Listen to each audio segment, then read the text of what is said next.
London in the 1700s was a city of extremes. A booming metropolis of over 500,000 people, yet plagued by chaos that would reshape the modern city. This was also an era of transformation. Elegant squares rose in the West End, and architects like Christopher Wren rebuilt the city in grand style. Thanks to new advanced AI software, we can now recreate these scenes with unprecedented accuracy. By analyzing actual 18th century paintings and engravings, we're able to show how London is likely to have looked the architecture, streets, people, and atmosphere of the time, allowing us to step back nearly 300 years and experience the city as Londoners once did. This is an extraordinary bird's-eye view of the city of London from the mid-18th century. Looking up the River Thames from what would later become the site of Tower Bridge, you're seeing the beating heart of Georgian.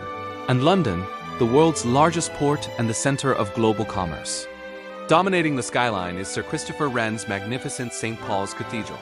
Completed in 1710 after the Great Fire of 1666 destroyed the medieval city. To the right, you can see the monument to the Great Fire standing as a permanent reminder of the catastrophe that reshaped London. The Thames is crowded with sailing ships and rowing boats. This was London's highway teeming with trade from across the British Empire. Notice the famous old London Bridge, still lined with houses and shops as it had been for centuries. This view captures London at the height of its Georgian prosperity when it was transforming from a medieval city into the capital of an emerging global superpower. This is the iconic view from One Tree Hill in Greenwich Park, looking northwest toward London in the mid-18th century. You're standing at what would become one of the most scientifically significant spots on Earth. In 1884, Greenwich was chosen as the location of the Prime Meridian, making this the center point from which all longitude is measured globally. Below the elegant Queen's House sits nestled between the grand colonnades of Greenwich Hospital, completed in 1751 as a home for retired naval seamen, Britain's version of Lean Valid in Paris. These Baroque masterpieces by Christopher Wren and Nicholas Hawksmoor were statement architecture proclaiming Britain's dominance of the seas. Greenwich was the gateway to London for maritime trade, and this elevated viewpoint allowed visitors to survey the entire approach to the capital. The fashionably dressed figures in the foreground are taking in what was considered one of England's finest prospects.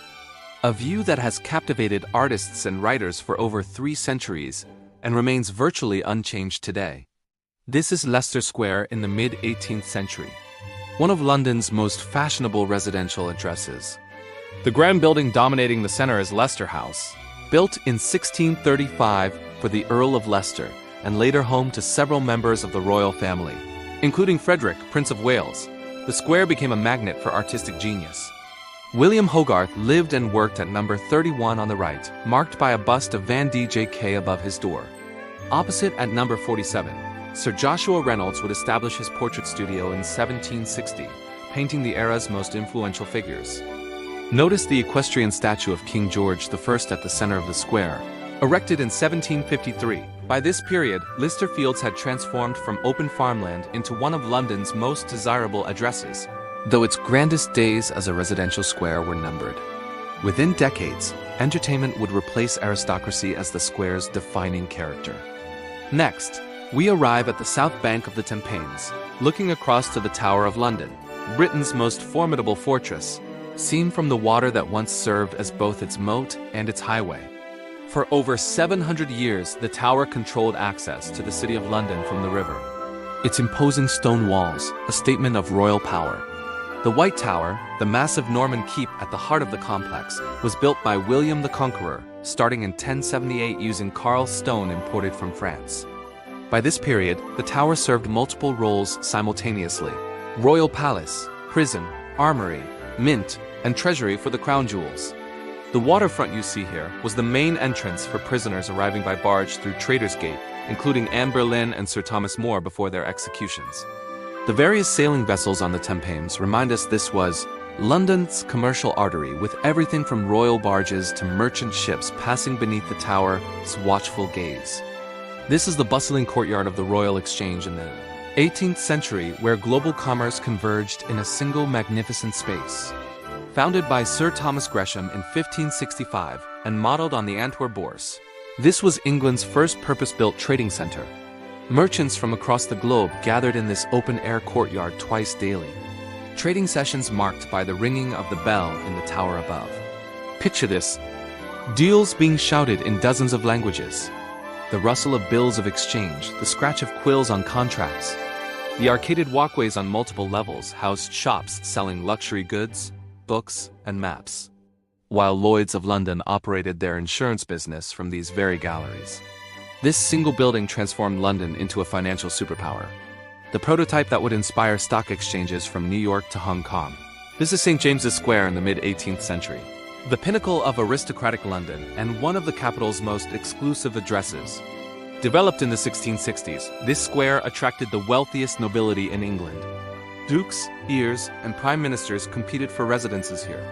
What you're seeing is royal gardener Charles Bridgman's 1720s transformation of the square.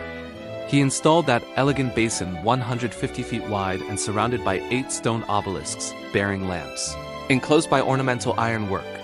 Before Bridgman's intervention, the square had been, in the words of residents, rude and in great disorder, muddy, neglected, and frankly embarrassing for such prestigious addresses. St. James's Church spire rises in the distance. Within decades, this square would transition from residential grandeur to the clubs, businesses, and institutions that occupy these buildings today. This is Cheapside, a bustling commercial center in Georgian London. The name comes from the Old English cheap meaning marketplace. And for centuries, this was where fortunes were made. The elegant steeple rising above the street belongs to St. Mary Low, Christopher Wren's masterpiece rebuilt after the Great Fire. Those famous Bow bells defined what it meant to be a true Cockney. Anyone born within their sound could claim that proud title.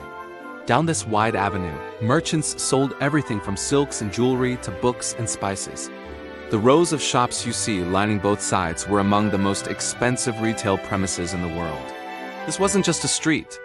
It was the Oxford Street and Wall Street of the 1700s rolled into one, where London's merchant class built their empires one transaction at a time.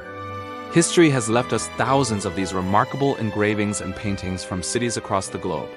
Snapshots frozen in time, waiting to be brought back to life. So tell us in the comments, which city would you like to see revived next? Your choice could be featured in our next video. Thanks for watching, and we'll see you in the